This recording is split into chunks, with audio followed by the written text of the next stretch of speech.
لا بس يعني اللبس طيب. قالت لي لا بص احنا اللي هنجيبه لك وهنكتب لك في العقد ان احنا اللي هنجيب اللبس بالسعر ده وهنجيبه لك. قلت لها تمام. دخلنا نصور، جابت لي بنطلون وكروكس والله زي ما بقول لك الستايلست. وجت يا دي الغلب. والله وكده كلموني تاني قالوا لي بقى ان عايزين الكروكس عايزين بعد ما الكروكس خلصنا. بس. عايزين الكروكس عشان بتعبني والله. عشان بتعبني.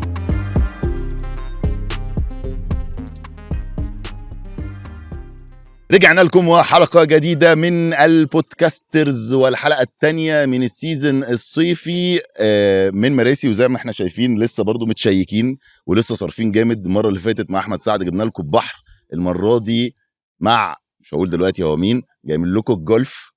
فأظن خلاص بقى شياكة اللامبورجيني راكنه بره. شياكة وفلوس. عامل ايه يا كيمو؟ عامل ايه يا حبيبي؟ سوري مش قصدي، عامل ايه يا كيمو؟ برضو تاني مش عارف، بس هي انا التانية قضيت ستوري. الحلقة كلها. التاني ستوري. انت ليه ما جبتنيش اول حلقه؟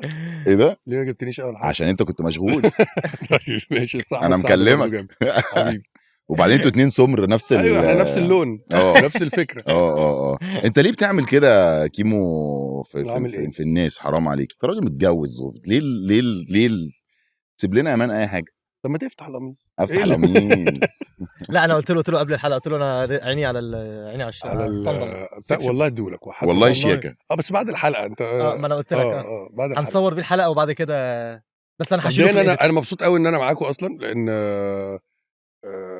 ما شاء الله انتوا في وقت قصير جدا قدرتوا تبقوا من اهم الناس اللي موجوده دلوقتي. وباسل واحد من الناس اللي انا اعرفهم من سنين السنين، يعني تحس ان انت في رحله طويله جدا، فاحنا بنتبسط دايما لنجاح بعض يعني. حبيبي يا مان والله. وعايز اقول لك انا كنت منتظر هذا اليوم الجميل، اليوم اللي هنخرب فيه يلا بينا. الكوكب. يلا خلينا بينا. نبتدي بحاجه كده سريعه، بما انها هي دلوقتي مفيرله وهي اللي واكله الدنيا، وكل اي حد هيفتح الحلقه هيتوقع ان احنا هنتكلم فيها. 220 يوم على شاهد. انا اتفرجت على 5 حلقات في نفس اليوم. فاكر انا كلمته فعلا. قلت له انا هخش اتفرج وبتاع ومش عارف ايه. قلت بقى هاخد وقتي وراحتي، لقيت نفسي خابط ال5 حلقات. وفي حاجه كده دايما معرفش ليه، انت ليه دايما بتحط في شغلك حقيقتك؟ زي ايه؟ زي انت طالع مثلا روائي وسيناريست صح؟ لا بص، اول حاجه عملتها كنت دكتور سنان. دكتور سنان. هي الحكايه بتبقى شبهك الى حد ما طول الوقت، يعني طول الوقت. اصل انت هتجيب منين؟ ما انت بتجيب من خبرتك الحياتيه اللي انت عشتها، سواء انت كمؤلف او ممثل. ما هو انت تكوين عموما. تكوينك بيتكون ازاي؟ بيتكون عن طريق المراحل اللي انت عديت بيها. بس 220 يوم بقى بالذات. محمود زهران، مؤلف محمود زهران صديقي اللي عمل لي فيلم كمان انا لحبيبي. انا كنت بدور على مسلسل فكلمته فقال لي اللوج لاين، السطر بتاع المسلسل هو جاي انه روائي وكذا وكذا وكذا. فهي جت كده. يمكن الحاجات اللي بنتشد لها تبقى شبهنا، يمكن ما اعرفش، مش مقصوده يعني.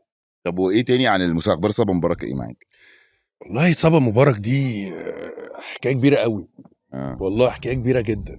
احنا اشتغلنا مع بعض انا وهي من حوالي مثلا 14 سنه تقريبا. من زمان قوي. او 13 سنه. اول حاجه تقريبا او تاني حاجه كان مسلسل اسمه حكايات بنات، وكانت هي بطله الحدوته، هي وبنات معاها دينا الشربيني وكذا حد يعني، وحوريه فرغالي وريهام ايمن. وانا كنت طالع الشخصيه اللي قدامها. وبعد بقى 14 سنه رجعنا نشتغل مع بعض تاني. 220 يوم. بني ادمه بقى بروفيشنال بشكل مش طبيعي، ممثله قويه جدا جدا جدا. اهم حاجه بقى والاهم من ده كله فكره الكيمياء اللي بينك وبين الممثل اللي قدامك دي لهومين. يعني لو انت بتمثل قدام الباتشينو ومفيش كيمياء ولا في حاجه هتطلع حلو. وهو عبقري وجامد. لا هو عامه انتوا لاقيين على بعض قوي على الشاشه. القصه اصلا راكبه جدا ومتصدقه، عشان احنا في بينا عشره، في بينا حابين كمان. خلي بالك بس اللي كريم، فكره حابين المسلسل ده احنا بنعمله بقالنا قد ايه؟ انا ماضي بقالي 3 سنين. هو مش ده كان المفروض ينزل رمضان؟ المفروض كان ينزل رمضان وحصل تاجيل. وكان المفروض ينزل رمضان اللي قبل اللي فات. وبعدين مسلسل صعب بشكل رهيب، لان انا حلق شعري خالص. فانت موقف حياتك. ايوه 2 تقريبا. وبعدين انت بتلبس بواريك، وبعدين بتعمل اعمار. فمسلسل صعب جدا، غير ان كتابته كمان صعبه جدا جدا جدا. المؤلف محمود زهران، والبنتين سمر، مؤلفتين هايلين، سمر ونادين. وكريم العدل طبعا. كريم العدل خطير كريم اصلا طبعا يعني. فاحنا طبعا لما قعدنا اشتغلنا خدت وقت كبير جدا في بنى المسلسل ده. وبعدين بقى كمان بقول لك خلال ده انا صورت منه نصه، وبعدين دخلت انا بقالي كتير قوي ما عملتش حاجه غيره وقفته في مستنيه. النص. وقفت في النص واستنيت شعري يطول اسبوعين 3 ودخلت مسلسل واتقابل حبيب، عملت انا وياسمين عبد العزيز مسلسل رمضان خلصته. رجعت حلقت شعري تاني وكملت. فانت رحله طويله قوي، فاحنا حابين المسلسل بس تعبنا فيه جدا. بس صعب يا مان، انت ازاي تقدر تركب شخصيه وبعد كده تسيبها تركب شخصيه تانية وبعد كده ترجع لها صعب بنفس جدا. الاحاسيس والايموشنز صعب جدا. ما اعرفش عملتها حلو ولا لا، ما اعرفش. انا بقول لك سو فار اللي انا شفته حلو قوي. لو انت من النوع اللي على طول مستني الوقت المناسب، انا عارفك وبقولك مفيش حاجه اسمها الوقت اتاخر ولا لسه بدري عشان تستثمر في البورصه. المهم انك تبتدي. الحلقة دي برعاية EFG هيرمس 1. طور رحلتك المالية. لا انا عندي بقى سؤال تاني في الحته دي. دايما انتوا بالذات اصلا عشان دلوقتي يعني انا عمري ما مثلت والكلام من ده، بس بسمع منكم ان دايما بيبقى في اعمال بتيجوا تخشوا فيها، بيبقى عمل تخش فيه تبقى في دماغك في وسط العمل شايف ان العمل ده مش هينجح، مستحيل حلو، وفجاه تلاقي بوم ضرب. واعمال تانية تبقى داخل في دماغك ان هي هتطير وتلاقي عمل عادي عادة خالص. اصلا اللي بتبقى شايف ان هو مخيش بيكسر الدنيا فرصة. فانا لا انا بقى سؤالي، انتوا دلوقتي بتقول ان الكيمياء انتوا حسيت بكيمياء خطيره مع صبا، مع صبا ومع ياسمين مثلا. أكيد. يعني عاده الحاجات اللي هتلاقيها عملت نجاح كويس قوي هتلاقي لازم الكيمياء قدام البطله. ما ده كنت اللي هساله لك. ساعات عمرك مثلا دخلت في اي عمل كنتش حاسس بالكيمياء دي بس طار، مش لازم تسيبك عمل بعينه، بس قصدي الفكره ان تلاقي اللي هو عادي ما كانش فيه كيمياء جامده بس فجاه بوم كده قام طاير، والناس شايفه الكيمياء دي على التلفزيون بس انت مش حاسسها. عمرها ما فعلا. فلو انت حاسسها بتحس ان بتترجم. يعني انت ممكن، عايز اقول لك ان اي شغلانه بيبقى فيها مشاكل كتيره جدا جدا، بس ده ملوش علاقه بالكيمياء يعني. بس طبيعي جدا ان ممكن بيبقى مسلسل مليان مشاكل ومليان بس مهما كان في مشاكل في كيمياء. اوكي. وبعدين مش موضوع بس، هي مش الكيمياء هي اللي بتنجح بس. مبدئيا ما تعرفش ايه اللي بينجح. احنا لو نعرف ايه اللي بينجح مش اتعمل تاني كنا نقعد نعملها. يعني انت مش ريس. عارف ايه اللي بينجحك، انت بتجتهد وخلاص. ولو عرفت ايه اللي بينجحك اصلا في جزء من المتعه بتاع الموضوع هيروح، والاجتهاد. صح على فكره. صح جدا على فكره. السيكريت انجريدينت اللي محدش بيبقى بالظبط. فاهمه ده الخلطه بالظبط، سر الخلطه. انا عامه اشتغلت مع صبا في بين السطور. كانت خطيره. انتوا كان عندكم مسلسل صح؟ كانت خطيره. صبا حبيبتي. وبعدين حابه كمان المسلسل بشكل كبير جدا. كم حلقه هو؟ 15 يعني الحلقه دي لما تنزل يوم الثلاث كمان يومين هيبقى مثلا تعرض 8 حلقات. دلوقتي معروض 7 حلقات 7 لحد اللحظه اللي احنا بنصور فيها دلوقتي. الحلقه دي 7 حلقات. الاسبوع اللي جاي خميس جمعه سبت هيبقى الحلقه الثامنه 9 10. من الخميس. يعني احنا الحلقه دي لما تنزل هيبقى 7 حلقات اتعرض. خلاص 7 اتعرض. احنا الثلاث، ما احنا الثلاث. خلاص كده بالظبط. كده في 7 معروضين. كده في 7 معروضين. طبعا بقى غير بقى ايه اللي هيحصل بقى النهايه؟ ايه بص يا سيدي المسلسل ايه؟ ودي المفاجاه بتاعت حلقتنا النهارده. طب كريم احنا بقى ممكن سؤال تافه بس تافه والله قبل ما هو اللي فاتوا ده كان مش تافه؟ لا ده كان ده تافه قوي. ده واحد بقى في معاهم كلب بيمثل. فشيخ هيكتور. السهل الحوار ده؟ لا صعب جدا. بس اصعب حاجه صح؟ اصعب حاجه ان انت تسيطر على حيوان في التصوير. بيبقى متدرب وجاي من حته ومعاه الترينر بتاعه موجود والكلام ده كله. فهو بالنسبه للكلاب هو ممثل مهم. انت فاهم؟ بس صعب برضه في الاول وفي الاخر. انت بتتعامل مع كلب مفيش عقل الى حد ما، ذكي بس مش زيك. يعني انت في الاخر عايزه يمشي من هنا لهنا بس ما يبصش للراجل صاحبه، عايزه يبص لي انا. في مشاهد المفروض يعني انا حاولت ان انا اقرب منه في خلال التصوير بس كان بيحب صبا اكتر مني. والله فكان في بيني وبينه كده نفسنة ممثلين انا وكان في مشاهد اللي هو المفروض يجي عليا ويحضني وبتاع، كنت لازم قبلها اقعد معاه كتير واطبطب عليه واجيب له اكل فالموضوع ما كانش سهل. صعب جدا انت تصور بحيوان يعني. ده مش تافه على فكره، ده سؤال مهم جدا على فكره، لان انا عمري صورت مع حيوان. ده سؤال مهم جدا لان ده من اصعب الحاجات اللي انت تعملها طبعا، ان انت تشتغل مع حيوان يعني. بس هو كمان اظن ان انتوا بتصمموا عليه لان هو بيضيف حاجه جامده قوي للقصه اوقات او طبعا يعني ومدي روح بشكل مختلف من غير ما يتكلم. انت طبعا شايفه في كادر معين مثلا نايم على حجر البطل او البطل، بتحس وحاجه بemotions. تانية برضو خلي بالك لما بتيجي انت تشتغل على مسلسل، بتكلم على السكريبت يعني، بيبقى طبيعي جدا ان انت لو اتنين ما بيخلفوش بيبقى غالبا بيبقى عندهم كلب معتبرينه ابنهم، صح. وهم بقى لهم فتره كبيره جدا، وتلاقي معظم الناس اللي مأخرين او اللي في ظروف ما بتحصل لهمش خلفه هتلاقي دايما عندهم حيوان دايما طول الوقت. ده حقيقي عشان بيعوض فده اللي موجود عندنا في المسلسل بالظبط. طيب خلصنا حته 220 يوم يا جماعه. احنا اللي بيتفرج علينا على شاهد ممكن يخلص الحلقه وبعد كده هوب تراك يروح 220 يوم، هتلاقيه في نفس البانر كده، هتلاقي بودكاسترز و220 يوم كله جنب بعض. ان شاء الله نخش بقى في كيمو بقى. يلا. هنا بقى الحلقه تبتدي. يلا بينا. اعتبر بقى انك ما تعرفنيش خالص. يلا. وانا لما ذاكرنا وعملنا الريسيرش، واحنا عشان بينا برضو صحاب كتير وكده، انا عارف ان انت حياتك عدى فيها حاجات كتير قوي، في ناس كتيره جدا ما تعرفهاش. يعني الناس عارفه طرطيش اللي هو ده بيكتب بيألف، بممثل جامد، ده كان دكتور سنان، كل اللذاذه دي. انا عايز بقى نحطها في سرد القصه كده معين، وانت هتلاقينا ايه كل شويه قاعدين داخلين بننط. طب قول لي عايزني اقول لك ايه وانا اقوله لك. لا احنا هنبتدي من زمان قوي. انت منين اصلا؟ اتولدت فين؟ دخلت مدرسه؟ درست ايه؟ الجامعه؟ فاهم قصدي؟ عايز اللاين. وبعدين انت راجل مؤلف هتعرف تسرد اكيد. انا هعرف اسرد، بس انت لازم برضو في النص تسند. يس اي ويل. طيب لا طبعا انا اتولدت هنا في القاهره، قعدت فتره كبيره جدا من حياتي ساكن في الهرم. قعدت حوالي 15 سنه. كنت ساكن في حته اسمها باتس.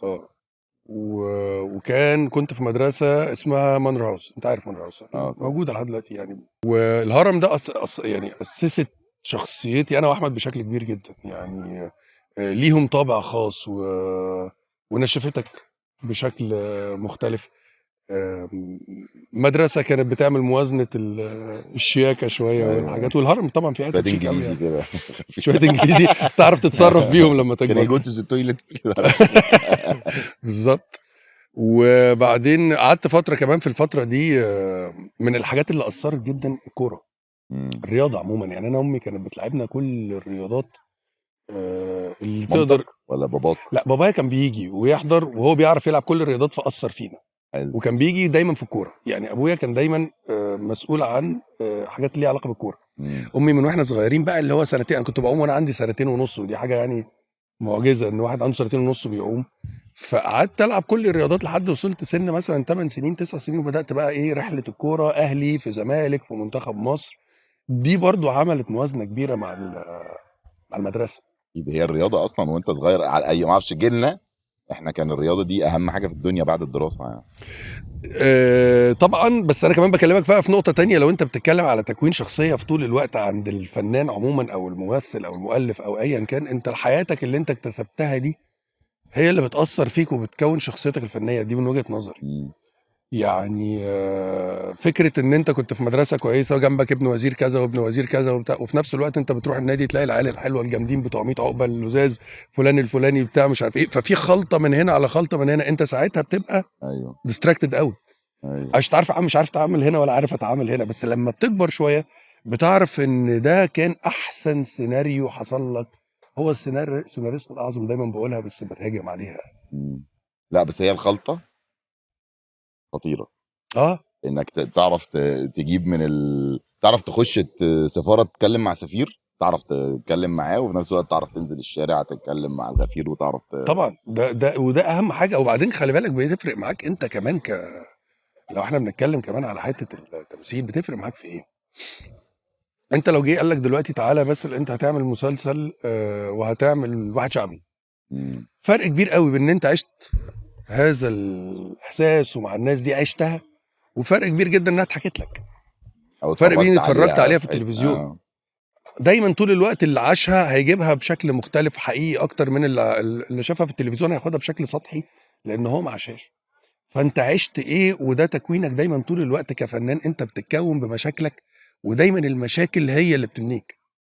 يعني عمر ما هتلاقي واحد حياته مرفهة وسهلة وجميلة وبيتصرف عليه وطلع بقى عنده مخزون حاجة صعبة قوي. لازم دايما تلاقي مش بقى انا بتكلم بقى، بس لازم هتلاقي يسيرش نادراً شوية. يعني لما محمد صلاح بتحصل. ده مثلا، آه. محمد صلاح ده جاي منين وقعدنا ازاي وتسمع قصه حياته هتلاقي دايما فيها رحله حلوه. هو انت الكوره اصلا انت بطلت ليه؟ عشان جامد في الكورة كنت لعيب المفروض. كويس. كنت لعبت منتخب كابتن ابراهيم يوسف الله يرحمه، وكان في كابتن خالد جد الله كانوا ماسكين المنتخب. لعبت فتره سنه كده، وكنت كنت لعبت اهلي ولعبت زمالك.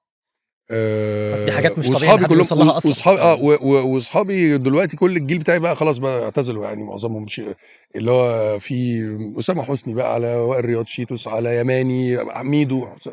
فده اللي كان الجيل يعني. بطلت ليه؟ بطلت عشان وصلت لحته في وقت معين الترتيبات الربانيه خلتك ان انت تبطل. يعني ايه؟ دخلت طب اسنان وطبعا طب اسنان مع شغل وطب اسنان كنت شاطر بقى فيها. يعني ايه؟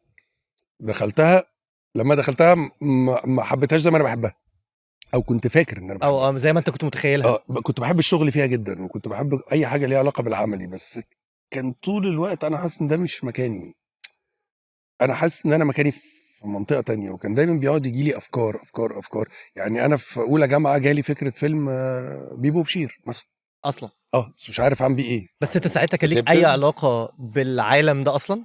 علاقتي كانت بالعالم ده كان احمد وشيكو وهشام، وكان في صحابهم بيعملوا فيلم اسمه رجاله تعرفوا المستحيل كانوا ابتدوا يعني كانوا بدأوا يلعبوا. انا عارف. وعملت انا عمرو سلامه فيلم اسمه سيب وانا سيب. اوكي. كنت انا مؤلفه كده بالبق، وبقول له بقول لك هيحصل كذا ويحصل كذا، وهو اخرجه بكاميرا هاند كام وكده حاجه مصيبه كبيره جدا. هو ما بيطلعوش عمرو طبعا مع اننا بنلعب وعيال يعني. ده كانت علاقتي اللي هو بقى تبدا الايه اللعب جه بدا من هنا يعني. اوكي. واكتشفت بقى اقول لك على حاجه والله العظيم دي. كنت انا في ابتدائي وفاكرها كويس قوي قوي قوي. كان عندي فكره بكتب كده ايه كاني بكتب فيلم، وانا ما بفهمش اكتب ازاي الافلام. فكان عندي فكره كنت قلتها المدرس كان بيديني درس خصوصي. قلت له لو تخيل لو 2 توأم بنتين توأم ملتصق، واحده طيبه وواحده شريره. وساعتها قعدوا يضحكوا ايه ده وبتاع ومش عارف ايه، وعملت مشهد ساذج جدا جدا. طفل انها دي بتكذب ودي مش بتكذب، فاهم كده يعني. هو ده الشر والخير يعني. تشاء القدر ان انت بعد السنين تعمل حسن وبقلص. صح. مع ان الفيلم مش قايم على الملتصق قوي اول 10 دقايق او ربع ساعه، بس 2. ولكن بس هي انت جايه من مخزونك واحد وهو طفل. ما هو انت جاي من مخزونك في الاخر. الفكره كبرت معاك غالبا. بالظبط. عموما انت من مخزونك في الحياه. بس كان هو ده كان السبب ان انت نوعا ما اللي كان المخزون، ان انت عشان كده دخلت اصلا او فكرت في حته الاخراج او في حته ان انت اكتب. لا بقول لك حته ان انا اكتب دي جت لما كان عندك افكار. بالظبط. وكان احمد اخويا اول حد. احمد اخويا اكبر مني بسنتين، احمد فهمي. واول حد دخل الشغلانه في اللي حوالينا ماشي. كان هو. يعني احنا اللي حوالينا دول كنا اصحاب كتير منهم دلوقتي ناس اسامي ما شاء الله يعني. محمد شاكر خضير وعمرو سلامه واحمد وشيكو وهشام وشريف نجيب المؤلف، وفي ناس كتير قوي دلوقتي بقى. بس تمام. اول واحد هو اخذ الخطوه دي كان احمد فهمي في فيلم كده رضا لما كتبه احمد حلمي. فعارف لما يديك امل ايه ده، ما هي تتعمل ايه في سكه. ففتح باب سكه اصلا، فتح باب. فمن بعدها بدات بقى اقرا وافهم واحاول افهم ازاي الكتابه بتكون وازاي. انا لحد دلوقتي بشتغل بذاكر لحد اللحظه دي ليها علاقه اي حاجه ليها علاقه بالسكريبت رايتنج. انا بذاكر لحد اليوم هذا يعني اليوم ده هتلاقيني كل يوم بقرا حاجه لازم معظم الوقت.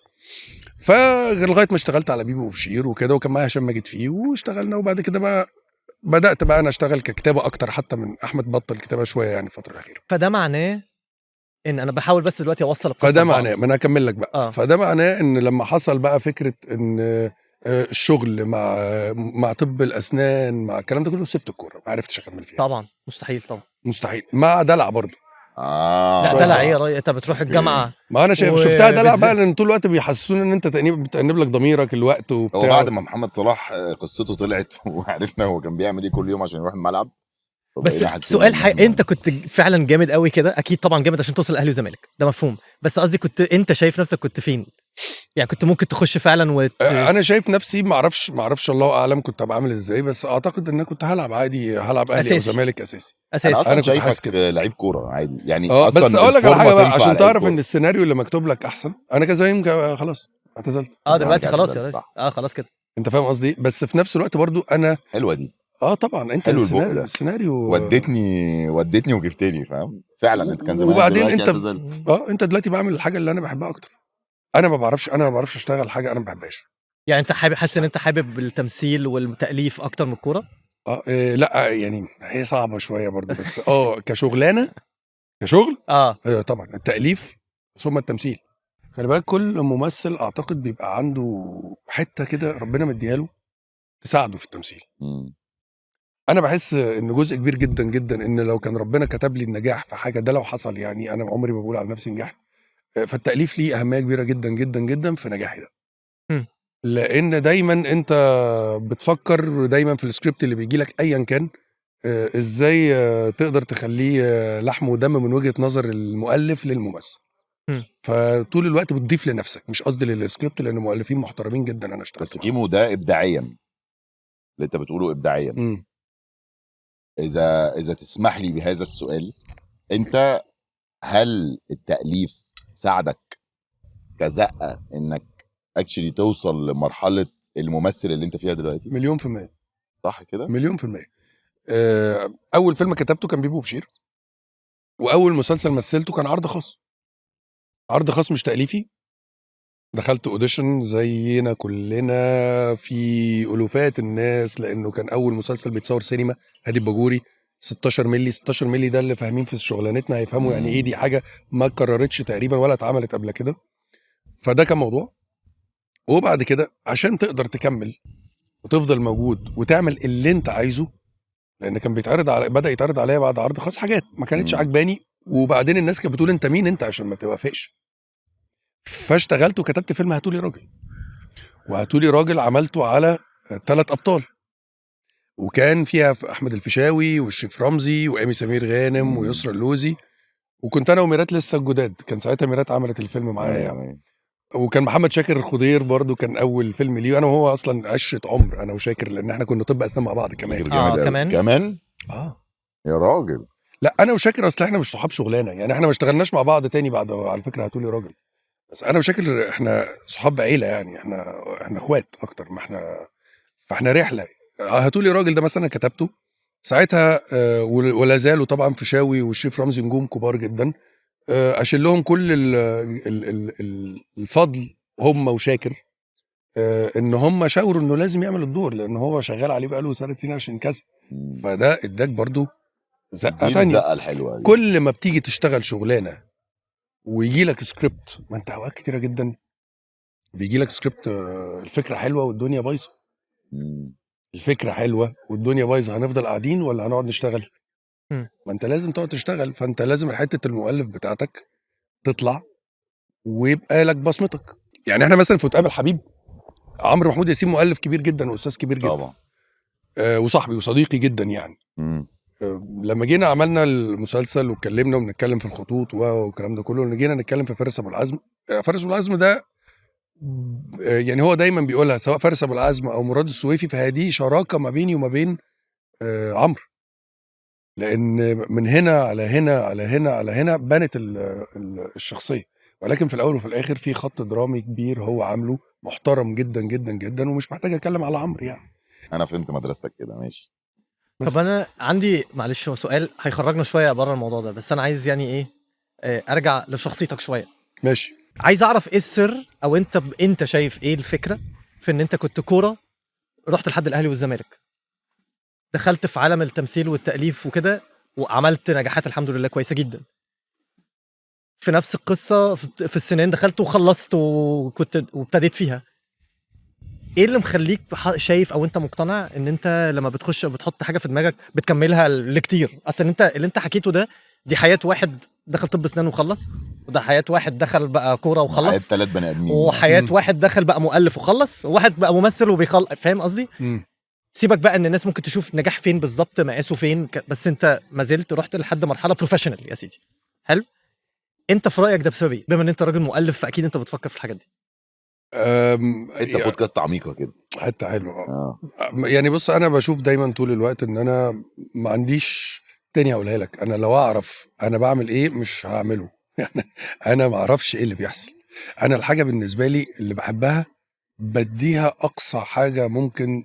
يعني انا بسبب حبي للشغلانه دي وخوفي على الشغلانه انا جالي جلطتين في الرئه، دخلت عنايه مركزه. طبعا.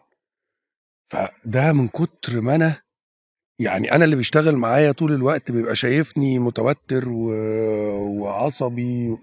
انا خايف على الدنيا اللي انا خايف على فنيا على المشروع.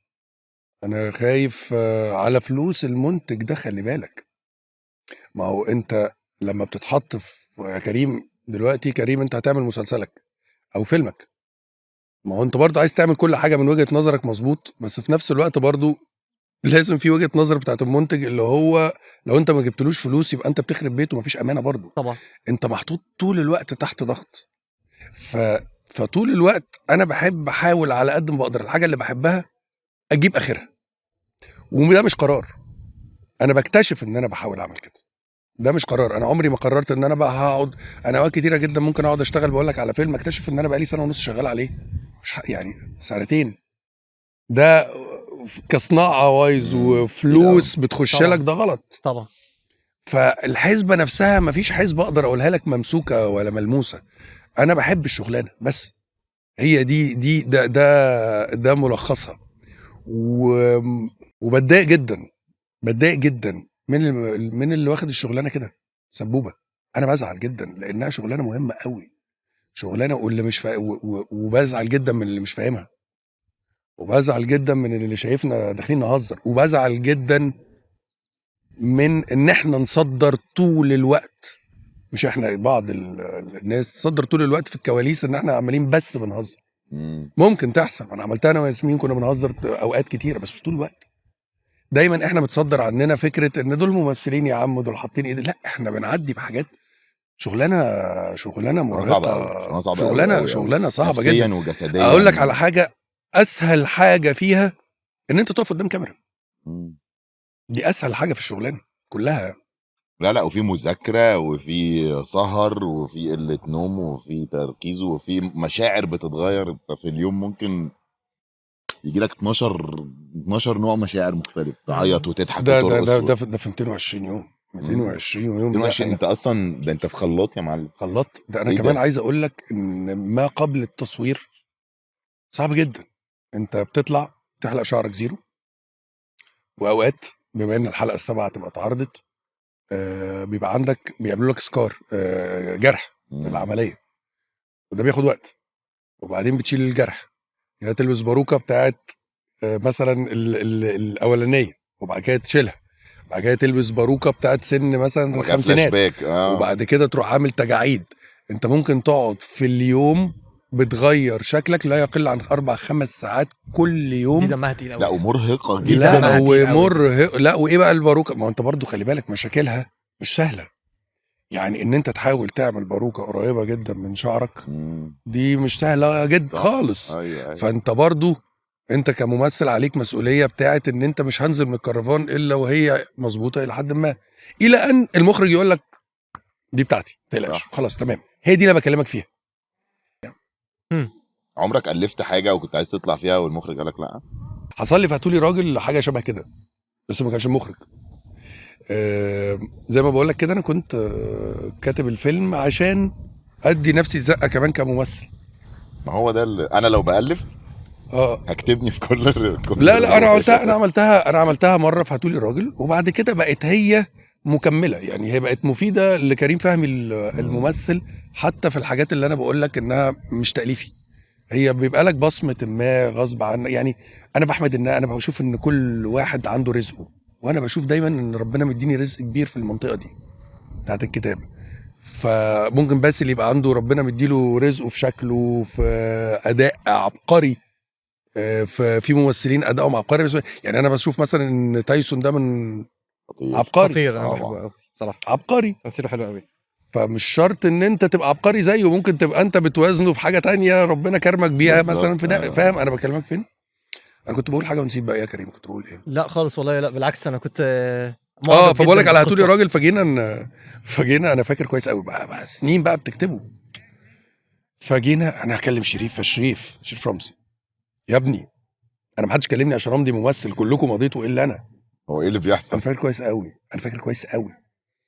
فتقلقش المهم بقى يومين على تصوير الفيلم وانا خلاص مش عارف يومين شيت. وكله مضى، مفيش الا دوري واشتروا فيلم مني وعملت تنازل يعني. بص كل حاجه خلاص كل حاجه واملك بقى وحياتك. وبعدين انت كمان خلي بالك عشان مهنتك لسه انت في بدايتها جدا، فده مفيش غيره اللي قدامك وبتشتغل عليه بقالك 3 سنين وبتتجوز ليله يعني. لحد ما جيت قعدت مع مش هقول اسمها، مع اللي كانت مسؤوله عن الانتاج عند مكتب شريف في المهندسين. انا فاكر كويس قوي قوي اليوم ده.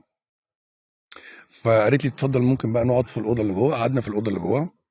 قالت لي قول لي. قلت لها بص. قالت لي استنى بس قبل ما تتكلم، احنا الدور ده مش حاطين له فلوس. قلت لها يعني ايه؟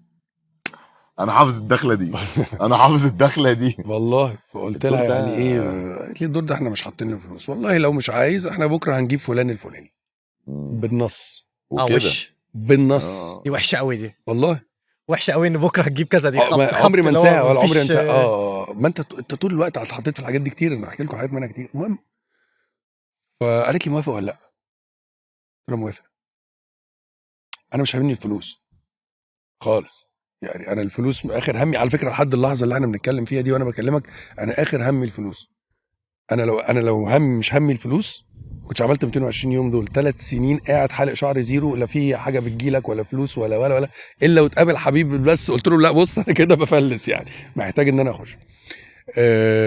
فجيت قلت لها لا تمام. قلت لها بس يعني اللبس طيب. قالت لي لا بص احنا اللي هنجيبه لك وهنكتب لك في العقد ان احنا اللي هنجيب اللبس بالسعر ده وهنجيبه لك. قلت لها تمام. دخلنا نصور. جابت لي بنطلون وكروكس والله زي ما بقول لك الستايلست. وجت والله وكده كلموني تاني قالوا لي بقى ان عايزين الكروكس بعد ما خلصنا. عايزين الكروكس عشان بتعبني والله. عشان بتعبني. كان في كروكس عندك كنا عايزين. فانت كان لونه ايه؟ عجبتني. كان في كروكس والله هتلاقيه في الفيلم. افتح الفيلم هتلاقي انا فاكر ده كويس قوي قوي قوي يعني. مع ان انا بحب الستايلست قوي بتاعت الفيلم واشتغلت ومحترمه جدا وجميله جدا، بس انا بكلمك على الموقف بتاع والراجل المنتج كان محترم جدا الله يرحمه الاستاذ حسين ماهر. راجل تحمس للفيلم، والفيلم ده خلي بالك مش اي حد يفهمه. انت بتتكلم على فيلم بيتكلم على القضيه دي من كام سنه، انت بتتكلم من 12 سنه. فان الراجل يتحمس الله يرحمه بقى توفى اخو الاستاذ ياسر علي ماهر. ده كنا مش فاكر ايه اللي وصلنا للموضوع ده، بس يعني ادينا اتكلمنا في حاجه. لا كنا بنتكلم على ان عمرك دخلت حاجه تاليف بعد كده كنت مؤلفها وبعد كده في الاخر كنت مؤلفها وعايز تطلع فيها ممثل وقال لك لا لان من البدايه زي ما بقول لك هاتولي راجل دي الحاجه الوحيده اللي انا شايف ان انا حاولت ان انا اعملها عشان تخدمني كممثل. باقي الحاجات كانت العكس يعني، بتتعامل مؤلف وممثل خلاص بيبقى له الى حد ما. ممكن منتج يقول لي تعالى يلا نعمل فيلم يلا بتاع، فبتخدم دي وخلاص. بس انا بتمنى طول الوقت ان انا ما اللي جاي ما اكتبوش، واللي جاي ما اكتبوش لازم يبقى فيه بصمه غيري يعني. ما ينفعش طول الوقت أو يبقى كله شبه لغيرك وتمثل كتابه غيرك.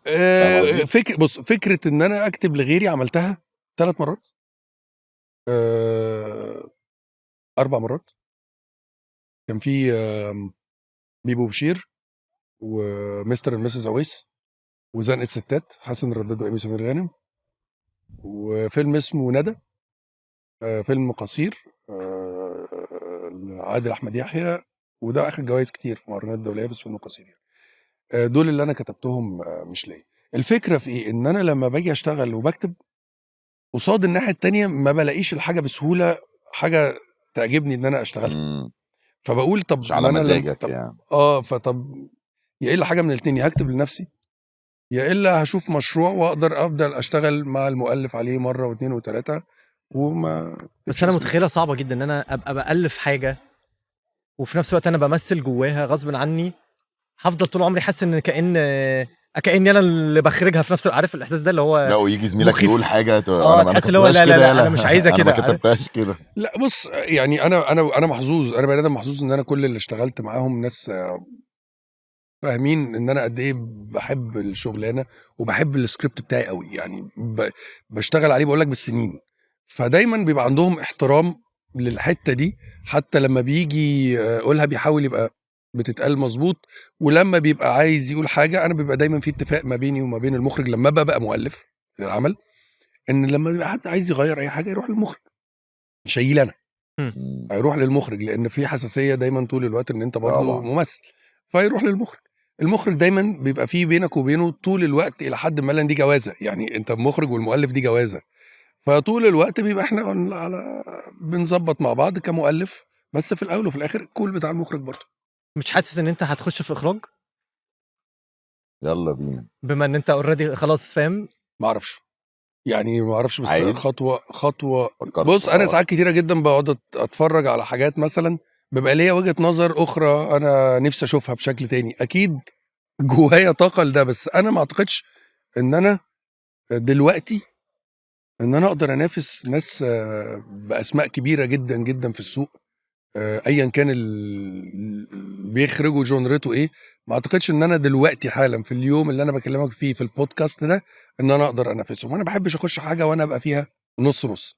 فاللي انت بتكلمني فيه ده دلوقتي ممكن بعدين الله اعلم او لا، بس عشان اخشها لازم اكون بس ما لو ان هي موجوده هتخش بقى تعمل ورش مثلا، لا دي قصه تدرس. تانية، لا قصه تانية ومذاكره تانية وليله تانية وممكن نقعد شويه فيها حبتين يعني، بس عشان اقدر اخش وانا فاهمها بشكل كبير، لان انا بشوف ان المخرج ده ما اعرفش كلامي صح ولا غلط، بس دي وجهة نظري انا، لازم يبقى فاهم بنسبة كبيرة جدا في كل عناصر الشغلانة.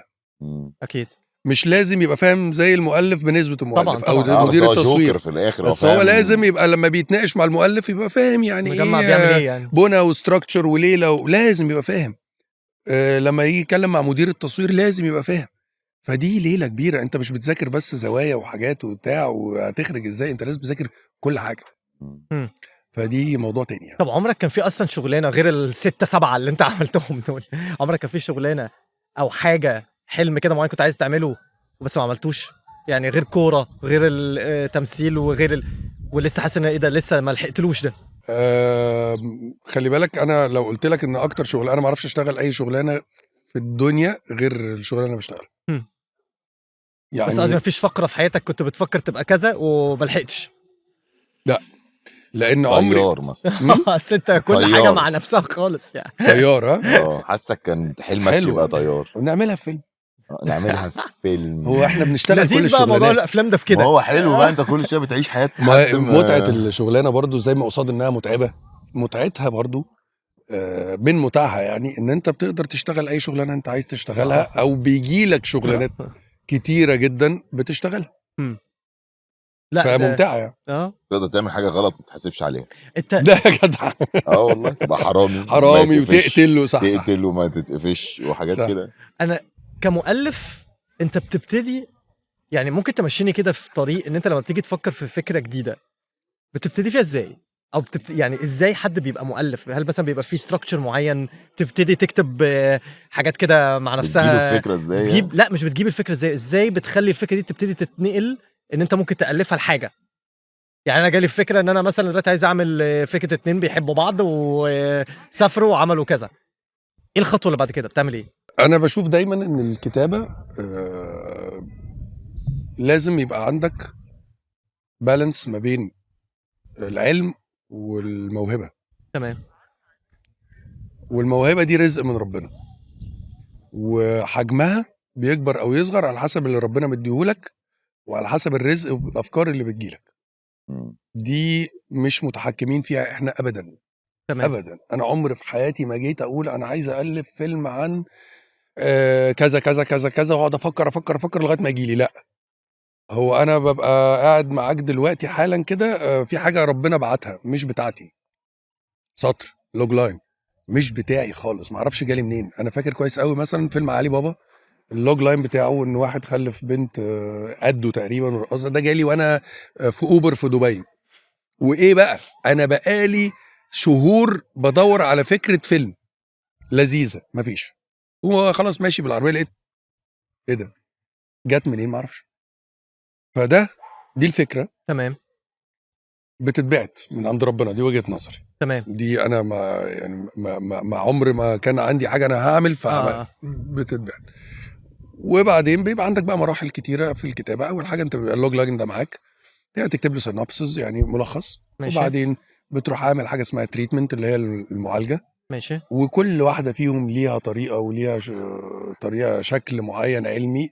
التريتمنت دي عاده بظبطها على ستراكشر معين بيمشي عليه الحدوته سواء فيلم او مسلسل، وكل واحد ليه طريقه كتابته، علم تاني برضو خالص. وبعدين بتبدا في مرحله التتابع بتاع اللي هو المشهد اللي هو مثلا كريم وباسل بنبقى قاعدين دلوقتي في كذا وبنتكلم في كذا كذا كذا كذا، ففكره المشهد ايه كتتابع. خلص تتابع الفيلم او الحلقه او ايا كان على الاستراكشر اللي انت عامله.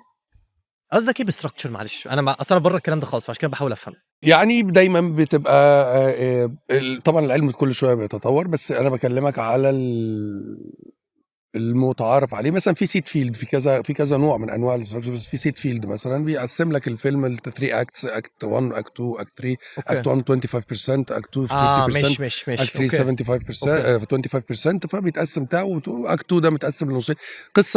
قصه كده بتاع مؤلفين هيبقوا معظمهم يعني عارفينها، وده مثلا اسلس ستراكشر يعني خلاص. وجواه بقى في شويه تفاصيل كتيره جدا، ان انت عندك 10% وبعد كده يجي لك حاجه ممكن يبقى اسمها كول لو انت بتعمل حاجه فيلم بجونر معين، وبعد كده ريفيوزل اوف ذا كول.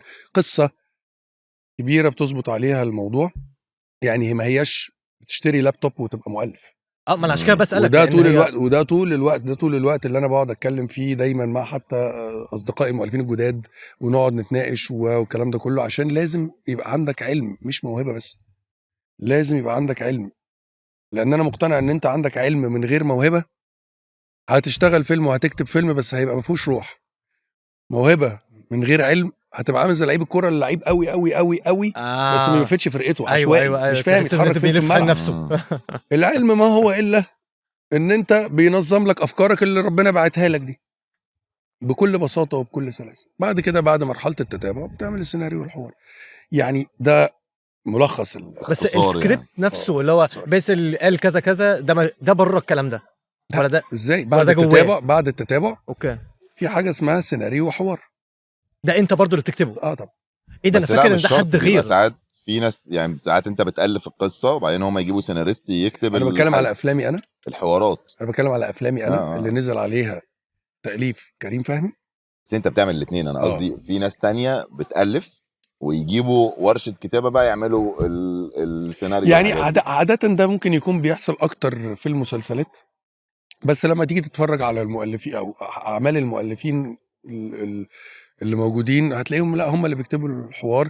الا لو في مسلسل 30 ولا 45 ولا 60 حلقه بيبقى انت مجبر ان يعني انا ما عملتهاش قبل كده. انا كتبت قصه مثلا، كويس انت افتكرت، انا كتبت قصه مسلسل اسمه سك على اخواتك بتاع علي ربيع باللي انا قلته لك بالتفاصيل كل حاجه تحصل ازاي والكلام ده كله. مش دعوه لا عملت سيناريو ولا حوار، لان ده كان اتفاقي من الاول مع مثلا انور صادق الصباح صديقي المنتج، والده الاستاذ صادق الصباح، منتجين انا بجد طبعا احب اشكرهم قوي، وبفكرني اشكر برضو شويه ناس كتيره كده على المسلسل والنبي ما انسى. ماشي لان احب اشكره جدا، لان منتج غامر برضو بشكل كبير جدا في حدوته زي دي، واخدنا وقت كبير قوي في التصوير وتقف وسنتين وبتاع. مفيش منتج يعني لا سهل انه يعني مش اصلا اليومين دول مفيش الكلام ده. فالحوار طبعا ساعات بتيجي ورش وبتاع، بس انا حاجتي اللي بتنزل عليها تأليف كريم فهمي، مش قصة بس تأليف. مفيش حد بيحط حرف ممكن لا ابدا، الا لو بقول لك زي ممثل يقول اضافه تعجبني جدا دي بتبقى حاجه فاخدها. دي قصه ثانيه. انا عايز اقول لك على حاجه. انا مثلا عندي في فيلم كذا فيلم، لو شفت الرول الاخير بيبقى فيه شكر خاص كده، الناس اسامي مش معروفه خالص. ده لما اجي مثلا احكي له حاجه او خليه يقرا حاجه يقول لي طب بقول لك ايه، ما تقول الكلمه دي الكلمه دي والله اكتب اسمه. بتكتبهم بجد؟ والله حلو برافو، حلو. حلو. لا في حاجات كتيره، انت في اوقات كتيره جدا بتعمل حاجات وما بتكتبش اسمك عليها اصلا. اخش بقى في تخصصي خش في الضرايب. ادي محصل الضرايب قال لك بتاعنا. ادي. انهي فلوس احسن، التمثيل ولا التاليف؟ يعني قبل كده كان فتره كبيره كان التاليف، لان اعتقد ان كان اجري في التاليف ساعتها كويس قوي. دلوقتي تمثيل احسن شويه، بس برضو انا حاله مختلفه. بس انا ما بتكلمش عليك، انا بتكلم لا عموما، لا بالمطلق. التمثيل طبعا لو انت نجم النجوم هنا لا ونجم سيبك النجوم هنا. سيبك من البطل او اكشلي، لا ليه؟ طب ما انا اعمل ايه؟ انت هات نجم النجوم هنا ونجم النجوم نجم هنا، في النجوم الاغلب هيبقى الممثل يعني، في الاغلب. في الاغلب هيبقى ممثل. بس برضو المؤلف لما بتبقى اسم يعني في اسامي كبيره جدا طبعا اجورها كويسه جدا. انا شايف ان المؤلف ده برضو اساس كبير قوي في الشغلانه، ورق ابيض اصلا. ايه ده انت بتهزر؟ انت ورق ده ابيض، هو ده اصلا هو البداية اصل أصلاً. الحوار اصل كله يعني. القصه يعني. كل ده جاي من مخه يعني في الاخر. طب كيمو بره التمثيل بتعمل ايه بفلوسك؟ دماغك فين؟ عندك دماغ بيزنس يعني، بتستثمر، بتلعب في البورصه، عندك الحته دي، ولا انت كله في حته الميديا والتاليف والتمثيل وكده؟ مفيش حاجه، على الله. على الله. والله وده غلط انا عارف، لان معظم بس ده غلط بجد على طبعا فكرة. انا عارف، بس هعمل ايه طيب؟ لازم تامن نفسك. ما بعرفش يعني، ما بعرفش اشتغل اي شغلانه تانية بس غير ده مش شغل، دول. الاستثمار ده مش شغل هي ماشيه بالزق والله يا عم. بس يعني. انا واحد بشتغل كل فين وفين. فكر، انا الحاجات اللي انا عملتها يعني يمكن اخر سنه بس ايه، الحاجات اتراكمت ونزلوا مع بعض الحمد لله. بس انا ممكن اقعد سنتين ثلاثه، انا قعدت 3 سنين او 4 سنين ما اعملش مسلسل رمضان. ليه؟ عشان انا مش عايز اعمل حاجه غير وانا، وده غلط انا عارف، اقتصاديا. طبعا، وانت ممكن بس فلوسك تخلص كفنيا عادي انا على مش فكرة. عارف اعمل حاجه مش مبسوط بيها، مش عارف. انت فاهم قصدي ايه؟ فقعدت 4 سنين او 3 سنين انا بعتذر عن رمضان، مش عايز اعمل حاجه غير ان انا عجباني. فدي برضو لما بيجي لي بقى فلوس، هستثمر ولا ادفع اللي عليا؟ انت عليك ده ما انت موضوع بتستثمر تاني. برضه انت عليك بس- فلوس، انت جاي تشحت. تستثمر عشان تعيش. انت عليك بقى انت جاي دي تشحت قصة اصلا. تانية. لا بس بجد انا بحس، انا ليه بسألك السؤال ده؟ لان دايما الممثل بحس ان هو يعني ايه، حياته المهنية على كف عفريت. طبعا ممكن يطلع يقول افيه انت ممكن الحلقه دي توديني في داهيه اساسا. عادي تمام. والله ممكن، والله بتكلم العظيم. بجد. أيوه. ممكن كلمه احنا الثلاثه مش آه. واخدين بالنا منها عادي جدا. تودي في داهيه. ممكن يا باشا انت حليوه تقع حاجه تحس جرح يقعدك في البيت. ممكن اي حاجه تحصل في الدنيا يا مان، اي حاجه. فانت كممثل طول ما انت حياتك المهنيه على المحك لازم يبقى عندك باك اب بلان، خطه بديله. والخطه البديله دي انت لو بتدخل فلوس لازم تدورها في حاجه تانية. فاهم قصدي؟ زي زمان، او مش زمان اكشلي، لسه لحد دلوقتي، بس انا ده ما بعتبروش. انا حاسك هتكلمني على كيو نت وعلى كده دلوقتي لا لا وتدخلني لا خالص. اخش في شجره تحتيك الشجرة. والحاجات دي انت اشتغلت كيو نت؟ صح جدا على فكره والله. لا هو أصل انا بيقول بفكر في صح؟ الحوار ده. تحس ان هو هيقنعني بحاجه. عارف زي الممثل اللي كان بيفتح كافيه ده؟ ايوه طبعا. ايوه بس معظم الناس معظم الناس بالظبط. معظم الناس هو ليه انا بيعملوا الحاجه كده؟ البيزنس الوحيد اللي اعتقد ان انا اقدر افتحه بس مش دلوقتي، كمان شويه، حاجه ليها علاقه بطب الاسنان، لان حاجه بفهمها. شكرا مثلا. انما انا ما بفهمش حاجه غير لو بفهم، عشان بس انا مش انت يعني هي على الله. والله انا ما اعرف يعني، زي ما قلت لي انت قلت لي ايه اللي مش عارف اقول لك، ما اعرفش ايه سبب لو بننجح، ما اعرفش ايه السبب. بس لو كده ما بعرفش اعمل حاجه غير ان انا اشتغل في شغلانتنا دي. وطب الاسنان عندي فيها نوع من انواع الخبرات اللي تخليني اقدر اشتغل فيها، بس غير كده هفشل. ما بعرفش اشتغل حاجه ما بحبهاش نهائي خالص. انا ودي حاجه اعتقد ليها علاقه كمان، بقول لك بفكره الاي دي اتش دي. انت ما بتعرفش تركز في حاجه غير انت بتحبها خالص. وهقول لك على حاجه تانية برضو، جزء كبير جدا، بس انا مش عايز اقول الكلام الملزق. اللي عندهم زي اي دي اتش دي دول، لو البارتنر بتاعك مش شايلك بشكل كامل ومخليك مركز بس في اللي انت بتحبه، انت مش هتعرف تعمل حاجه. ما انت بارتنر اصلا اللي هو شريك الحياه. طبعا. ايوه انت عشان انت بيبقى عندك تفكير واحد بس خلاص مسيطر هو على انت مخك بتفكر في بس. حاجه واحده. فانت انا بالنسبه لي مثلا دانيا شايله كل ما هو حواليك يعني هي مراتي وامي ورمانه الميزان، لان هي انا مخلياني بس مركز في دي دي. لو قالت لي اي حاجه، بتشيل من لو حواليك كل طلبت مني اي حاجه تانية هنسى الموبايل في الثلاجه، انت فاهم؟ انا هنا والله انا هنا، انا في الحته دي كده، فانا ما بعرفش ممكن اركز بس في تحيه لدانيا عشان برضه انت واصدقاء من زميلتي من بجد من ايام مدرسه. ده حقيقي. شوف سبحان الله، الحلقه الاولى والحلقه الثانيه اصل برضه مرات احمد سعد برضه صاحبتي من ايام مدرسه. انت بتختارنا على الاساس ده ولا ايه؟ لا انا كنت بتختارنا التربيه الصحيحه، فانتوا بتبقوا واخدين حاجات كده اللي هو ايه. ايوه هو هيكون شجره كيونت كده. انا فخور بصحابي، فخور والله العظيم، عشان تعرفوا ان احنا كانت التربيه علاقه يا ابني. طيب واحكي لي انت بقى داخل تعمل ايه الايام الجايه؟ انا كباسل اول حد سالك انا بسالك. انا عملت حاجه في امريكا هتنزل في فبراير، حاجه كبيره بجد. والله هقول لك بعد ما نخلص. مش عايز تقولها دلوقتي؟ لا ما ينفعش. بيمضوا هناك حاجات مؤذيه جدا، مش زي هنا الدنيا حلوه وحبيه. انت لو فتحت بقك ايه ده مشكله. انت، ما انا ماضي على بتاع 30 ورقه مثلا. اوكي. بس وهنا بقى ودلوقتي بقى البودكاست، وكنا داخلين حاجه مع العدل بس فكست في الاخر. استاذ جمال. عدل جروب جمال. يعني استاذ جمال ده بابا اصلا، يعني اللي هو انا اشتغلت معاه مسلسل واحد وبعتز بيه جدا. مسلسل اسمه الحساب يجمع، بتاع الاستاذه يسرا. طبعا انا بعتز قوي بالمسلسل ده، وده من الحاجات اللي حاولت برضو اغير فيها فكره انه تطلع لابس بدله. انت فاهم، وشكلك مش عارف عامل ازاي. انا عملت برضو معاه مع يسرا فوق مستوى الشبهات. هو كان واخد عارف ده اللي قبله. ايوه ده كان برضو استاذ هاني خليفه. بالظبط. نرجع بقى للاهلي والزمالك بعد اذنك، عشان في حاجه مستفزاني جدا دلوقتي. انتوا المفروض اهلاويين جدا. احمد راح كان قدم حاجه مش فاكر، كانت مش في القاهره، حاجه تبع النادي الاهلي، كانت حاجه كبيره قوي كده. تقريبا. المهم ان انتوا عندكم مرض الاهلي. احنا عندنا مرض الاهلي. لعبت مع الزمالك 9 سنين. 9.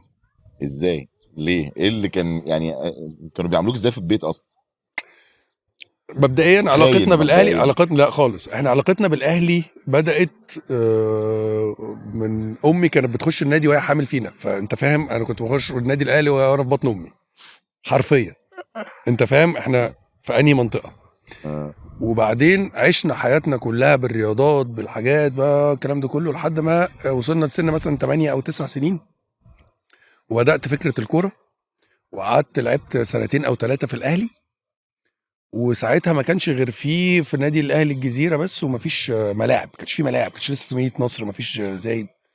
فكانوا هيودونا النيل. نادي النيل كان متعارف دايما ان الاهلي بيودي الناشئين الصغيرين نادي النيل ويرجعوهم تاني سنه.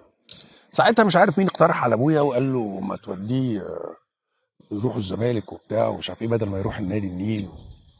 احترامي طبعا نادي النيل يعني. فابويا قال لي انا مش عارف. رحت. طب يلا. لقيت نفسي ايه ده، مستوى كويس جدا بينهم، مبسوط مستريح.